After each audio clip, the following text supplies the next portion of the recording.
And boys, we are back here with another Madden video. In today's video, we're going to be going over my best value card at every single position. Before we get into today's video, I do want to talk about our sponsor real quick, MMOEXP.com. If you guys want an alternative to buying packs, consider buying coins at MMOEXP and make sure to use code DILL at checkout for 5% off your order. And today we're actually going to talk about offensive line first because we did update our best budget lineup here recently. And honestly, I just feel like these guys right here, the offensive line is going to stay the offensive line because I also think they're also the best value you could get too. There wasn't really a great spot for offensive linemen that was between like 100 to like 200K, which is kind of what I'm feeling like a value card is. So yeah, I'm just going to go ahead and keep the same offensive line. And this is a spot that I've said in previous videos, you can tank this if you want. I would spend the least amount of resources on offensive line. I think you can get away with not having the best offensive line. After that though, let's get into quarterback. And again, what is a value card to me? A value card to me is like a step above a budget card. And I think a good example of that is this Josh Allen right here that is currently going for 141K. And I also want to say at the beginning of this video, prices go up,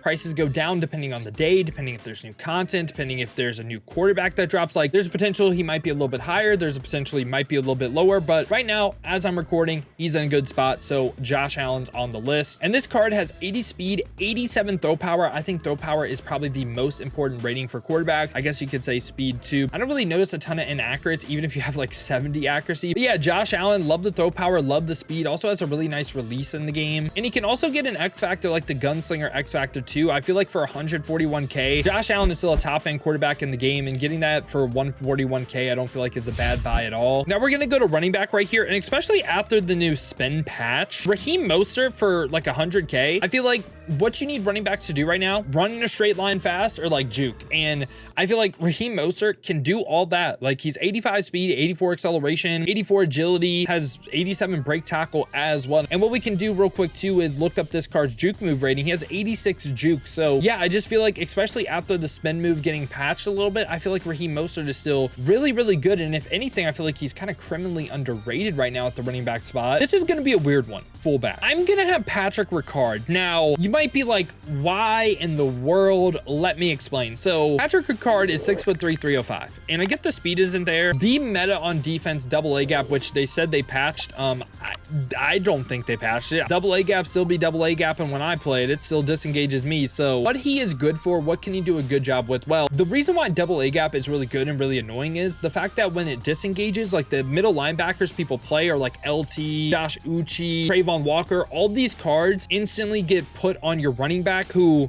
if you're starting Raheem Mostert's not blocking LT. He has no chance. If you have like a big body like Patrick Ricard or maybe like a Mike Allstott here too, which again, trying to avoid field pass cards, trying to make sure every single one of these cards is obtainable for anyone. Like if you didn't play season 1, if you don't have the upgrade tokens for season 2 yet. So that's why you're not going to see like a ton of free cards on this list either, but that is his role. That's why he's here. If you play double A gap, try him as a blocker and let me know if you notice a major difference, because I definitely have myself. So now we're going to move on to receiver though. Wide receiver 1's actually going to stay the same with this and also the budget video. Brian Thomas, I just think is simply too good. And really his weakness again was like, okay, not being able to spin, but now you don't need to be able to spin because no one can spin. No one can get the good spin. He's 6'3", 86 speed as well with 80s across the board for route running. I feel like everything you want your receiver to do, Brian Thomas can do. So I'm not going to overthink this just because he's a little bit cheaper. Nah, he's worth every single penny. And then after that though, at wide receiver 2, again, we're kind of building a little ultimate preseason theme team, but Amari Cooper again is really, really good for his price range. I mean, he's 6'1", 135K, he's 85 speed and hits good route runnings across the board, 80 for short, 80 for medium, 85 deep route running. And again, this card's weakness was the fact that he can't spin, but again, don't want to sound like a broken record. I'm gonna stop saying it, okay? My bad. But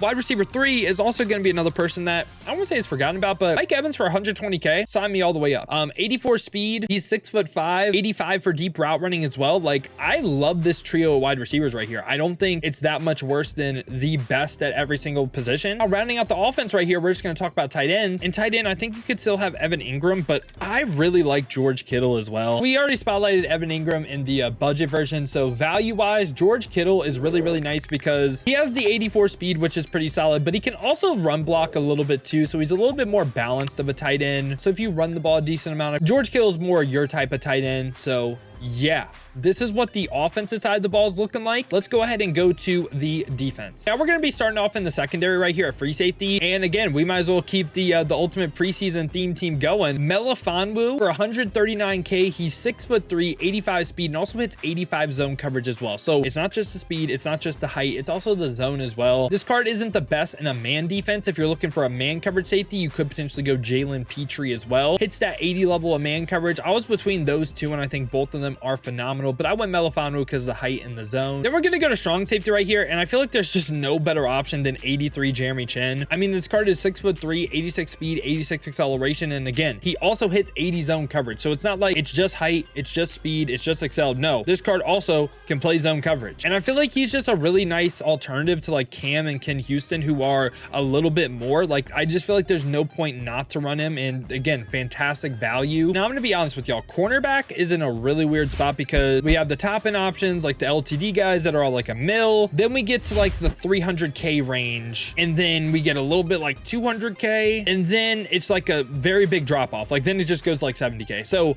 there isn't a ton of great value at CB, so we kind of have to overspend a little bit. Like, this is a spot where, oh, JC Horn from the house rules, pretty good value with that. We also went a little bit lower on some positions today, so everything's going to equal out to around like 100 to like 200K at every single position, and it's probably going to be a little bit less, and it's not going to be near a 200K. It's probably going to be like 125 if I had to bet at every single position. But I'm going to go ahead and say Revis Island, and it doesn't have to be the vintage champion. It can be whatever one is cheaper. Like, it can just be the regular one. The reason why he's here is he gets universal coverage. I feel like when universal coverage is off, this card doesn't play great, but for 240K, you get potential to get some knockouts, and I feel like that is just too good to pass up. A little bit shorter, 5'11", good speed of 86, doesn't hit 85 for man, zone, or press. Like, you could get some strategy cards to get it up, but doesn't hit it on the base card. So yeah, Revis is going to be one of our CBs. At CB2, I'm also going to have Richard Sherman right here. That, again, little bit over budget, you know, like I didn't want to go over 200K. He is 6'3", 85 speed,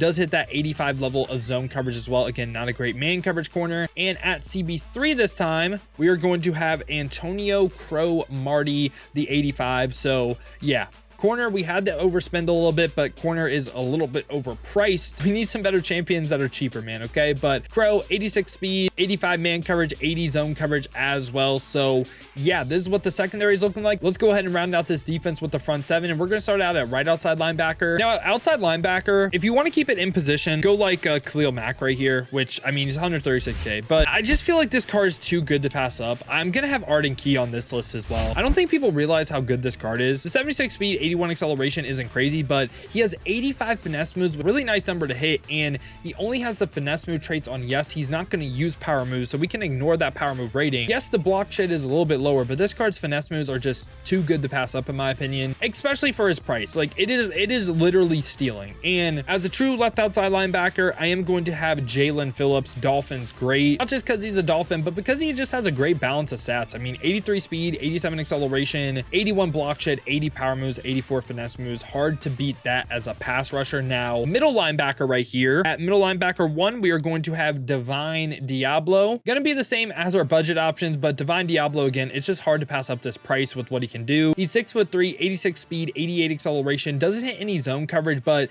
you're gonna ask him to play hooks, you're gonna ask him to play flats. He doesn't need the highest zone in the world. Is it nice to hit? Yes, but he's also a potential user as well. And again, I just feel like for his price, too good to pass up. I feel very similarly about Quay Walker right here. And there's a card, again, tall, 6'4", 85 speed, 88 acceleration, doesn't hit any major zone coverage or anything, but this is a good card. He's tall, he can do the job, okay? That's what I'm trying to say. And for 56K, I just can't pass that up. And now we're gonna round up the defense right here with defensive line at right end. We're gonna have 84 overall, Myles Garrett. Now, your two defensive ends right here, you can play a DT, and Myles Garrett, again, just had what I thought was the best balance of stats. 79 speed, 83 acceleration, 78 block shed, 84 power moves, 76 finesse moves. Again, you don't need this card though. Like, you can just play Arden Key or Jalen Phillips as the edge rusher. You can tank this spot, get like a core gold or something that just won't play. And I have pretty similar thoughts to the left end as well. We got Max Crosby right here. That is an 84 overall, 79 speed, 82 acceleration, good block shed, great finesse moves with that 85. But again, you don't need to play these two cards. And a defensive tackle, we're going back to the ultimate preseason theme. We're gonna have Javon Javon Hargrave. That again, he's like right at that 200K, but I think he's another spot that this is such a good card. I'm willing to go a little bit over the budget we set. And he has 78 speed, 85 acceleration, has 86 block shed, 86 finesse moves, and like Arden Key, only has the finesse move traits on yes, so you don't have to look at his power move rating, and I think that's why this card plays so good, man. And rounding out the defense right here, DT2, we're gonna go ahead and have 83 overall Mean Joe Green. I just like the balance of like speed and acceleration. He's 6'4", 275 with 80 block shed, 84 power moves, a little bit lower finesse moves as well. And this is another spot where it's like, okay, the 4 best pass rushers we have on the team, Hargrave, Crosby, Phillips, Arden Key. You don't need Miles. You don't need Mean Joe Green. You can just rock out with those 4 if you need them. Then rounding out punter and kicker right here. I mean, AJ Cole, he's 115K, fits the budget, and so is Justin Tucker, so we can get the best kicker and punter. So yeah, boys, this was my thoughts on the best value card at every single position in Madden 25 Ultimate Team. Let me know your guys' thoughts down below in the comments. Let me know if you think I missed anyone on the list that should have been on it. But if you guys did enjoy this video, you enjoy content like this, want to stay up to date here with everything that's the best in Madden, make sure to go ahead and leave a like and subscribe. Now, if you guys do want to go ahead and see me use these cards live on stream, use a team like this live on stream here almost every single day on YouTube and Twitch to watch on the YouTube. Make sure to hit that noti bell as well. You'll be notified every time I upload or go live here. Or if you guys want to watch on the Twitch, check the links in the description, hit that Twitch with a follow. But if you guys do want another video to watch, check out this one right here.